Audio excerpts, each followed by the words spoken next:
Frères et sœurs, je dois vous avouer que vous me faites travailler d'une manière qui me réjouit beaucoup, parce que il y a longtemps que je souhaitais me coltiner ces longs évangiles du carême A et de pouvoir les regarder ligne à ligne pour pouvoir mieux en découvrir et la cohérence et la profondeur et la richesse, chose que je ne faisais jamais parce que dans une homélie, on n'a pas le temps de faire tout ça. Et du coup, eh bien, cette année, en vous proposant cette lecture suivie sur le site, eh bien, cela m'a obligé à faire ce travail et je dois dire qu'il me réjouit beaucoup. On y découvre tant de choses dans ces évangiles. Eh bien, justement, aujourd'hui, je voudrais repartir de l'évangile que nous avons lu ce dimanche, évangile qu'on a coutume d'appeler l'évangile de la résurrection de Lazare et que moi, je préfère centrer sur l'acte de foi et d'espérance des deux sœurs, Marthe et Marie. Mais peu importe. L'évangile est le même. Et dans cet évangile, de quoi parlons-nous? Eh bien, il y est d'abord question d'un malade. Et vous voyez tout le caractère concret et présent de cet évangile. Il y est d'abord question d'un malade, Lazare. Ensuite, il est question de deux sœurs qui sont sœurs de ce malade, qui sont sœurs entre elles, qui sont des amies de Jésus. J'espère que ça aussi, c'est concret pour vous. Que quand vous entendez parler de personnes qui sont frères et sœurs, qui sont proches des malades et proches de Jésus, cela vous parle de vous. Et puis ensuite, il y a Jésus. Jésus dont la réponse semble tarder, qui semble garder le silence et garder ses distances. Il y a la question de la mort, le sommeil dont parle Jésus, le sommeil de Lazare, il est mort. Il y est question de quelque chose d'incroyable. Jésus qui dit « Lazare est mort et je me réjouis ». Et puis, il est aussi question de nombreux Juifs qui sont des amis de Marthe et de Marie, qui ne sont pas des amis du Christ, qui ne le connaissent pas, mais qui vont pouvoir recevoir de lui et la parole et le témoignage de sa puissance et de l'amour du Père, parce qu'ils sont introduits auprès de lui par l'amitié avec Marthe et Marie.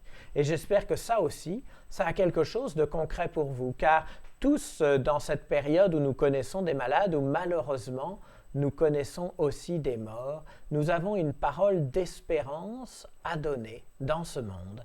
Et peut-être pouvons-nous être témoins de l'amour du Christ et de la toute-puissance de Dieu qui se montre à l'œuvre dans ce monde. Alors voilà le contexte si concret pour nous.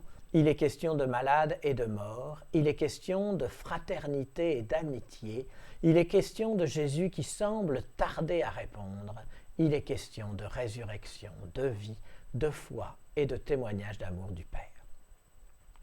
Au cœur de toutes ces questions, dans ce contexte-ci, je voudrais, moi, vous inviter à une réflexion sur 3 questions qui me semblent donc fondamentales aujourd'hui, à l'heure où nous vivons et à l'heure où nous lisons cet évangile. La première des choses, c'est, alors que nous sommes au milieu de tous ces morts, de tous ces malades, alors que nous sommes en train de vivre ce silence apparent de Jésus, vous voyez bien que nous ne pouvons plus vivre les messes et participer à l'Eucharistie. Vous voyez bien que nous ne pouvons plus entendre la parole proclamée dans nos assemblées. Nous ne pouvons même plus nous rassembler. Eh bien, la première des questions, c'est est-ce que dans ce temps-là, moi, je garde, comme Marthe et Marie, une veille de foi et d'espérance? Est-ce que je continue, malgré cette absence, malgré ce silence apparent du Christ, à croire en lui, à espérer en lui? La deuxième des questions que je voudrais poser, c'est est-ce qu'aujourd'hui, le Christ se réjouit? Et de quoi se réjouit-il alors que nous vivons tant de souffrances, tant de deuil? Et puis, la troisième et dernière question, c'est quelle résurrection attendons-nous? Je réponds à ces 3 questions. Est-ce que, malgré l'attente, nous veillons dans la foi? Est-ce que Jésus se réjouit? Est-ce que, moi, j'attends une résurrection? À la première des questions, chacun va devoir répondre personnellement, mais ce qu'il y a derrière, c'est quelle est donc ma vie de foi aujourd'hui? qu'est-ce que moi j'arrive à vivre aujourd'hui de ma foi, de ma présence au Christ? Est-ce que malgré cette attente, malgré les incompréhensions, malgré peut-être des attaques, des objections, des doutes qui viennent m'assaillir, je suis capable de rester dans la foi et dans l'espérance? Est-ce que ma prière reste active? Est-ce que je continue de nourrir ma foi par la parole de Dieu? Est-ce que je sais, au milieu de mon télétravail, aller chercher tel ou tel document sur Internet qui m'aideront à pouvoir avancer, à pouvoir nourrir ma foi? Est-ce que surtout je suis fidèle, j'en reviens à ce que je vous ai dit la dernière fois, à la prière de l'Angélus qui nous permet d'être tous réunis quand la cloche sonne, ou bien de faire sonner la cloche en même temps que je sais que le clocher sonne, pour pouvoir me replonger quelques instants dans le mystère de la promesse accomplie, de l'incarnation merveilleuse du Seigneur, de la non moins merveilleuse réponse de la Vierge Marie. Voilà, à chacun de vous de répondre, mais la question est là, quelle est ma veille de foi, quelle est ma veille d'espérance, comment est-ce que je nourris tout ça? La deuxième question est plus difficile ou plus surprenante. Elle se pose en réalité à travers cet évangile. Est-ce que le Christ se réjouit aujourd'hui, où tant de gens sont malades et meurent, comme il a dit à ses disciples d'une manière incroyable, « Lazare est mort et je me réjouis de ne pas avoir été là ». Il dit à ses disciples qu'il se réjouit parce que c'est pour leur foi que cela arrive, pour qu'ils puissent voir la puissance de Dieu à l'œuvre. Alors quand on pose la question « Est-ce que le Seigneur se réjouit aujourd'hui ?» Eh bien, je réponds oui, sans hésiter. Il se réjouit parce que tout concourt au bien de ceux qui cherchent Dieu. Et moi, je sais que le Seigneur voit notre bien avec joie. Et donc, si tout concourt au bien de ceux qui cherchent Dieu, même cette période de maladie, de deuil, de confinement, même cette période si bouleversée et si tragique, est pour le Seigneur l'occasion de faire triompher le bien en nous. Oui, je crois que le Seigneur se réjouit. Mais de quoi va-t-il se réjouir? C'est ça la grande question. Il ne se réjouit pas de la maladie, il ne se réjouit pas de la mort, il ne se réjouit pas de la souffrance, ça nous le savons bien, mais de ce qui va sortir de ce temps-là.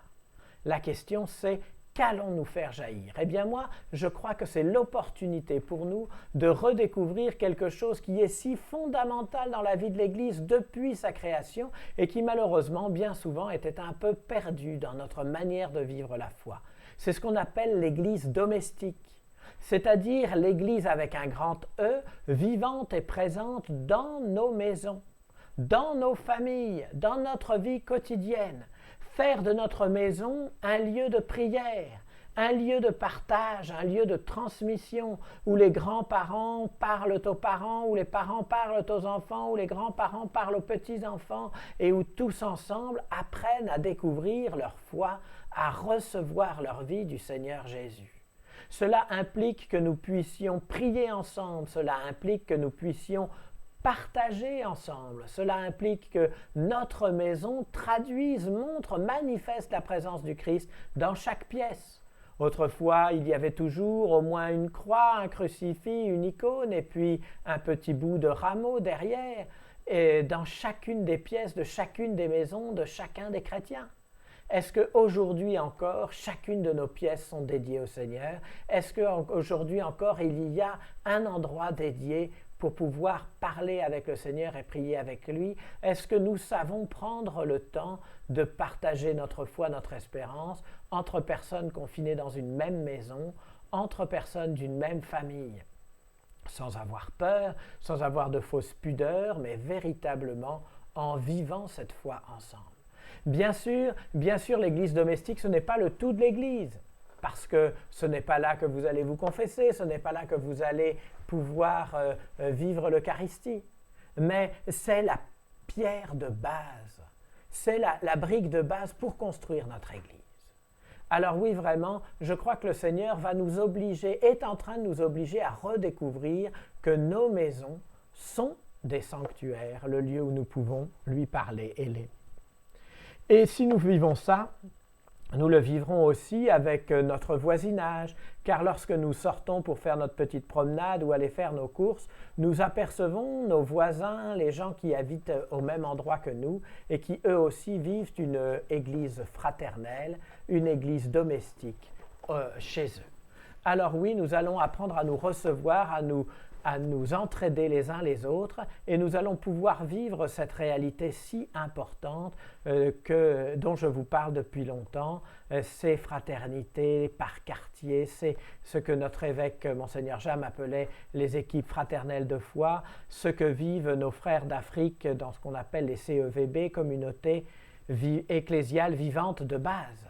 Et ce sont ces lieux de réunion où on ne s'est pas choisi parce que c'est simplement des voisins, des proches qui se réunissent pour pouvoir dire que par-delà l'amitié, il y a quelque chose de plus fondamental, la fraternité, la filiation en Dieu.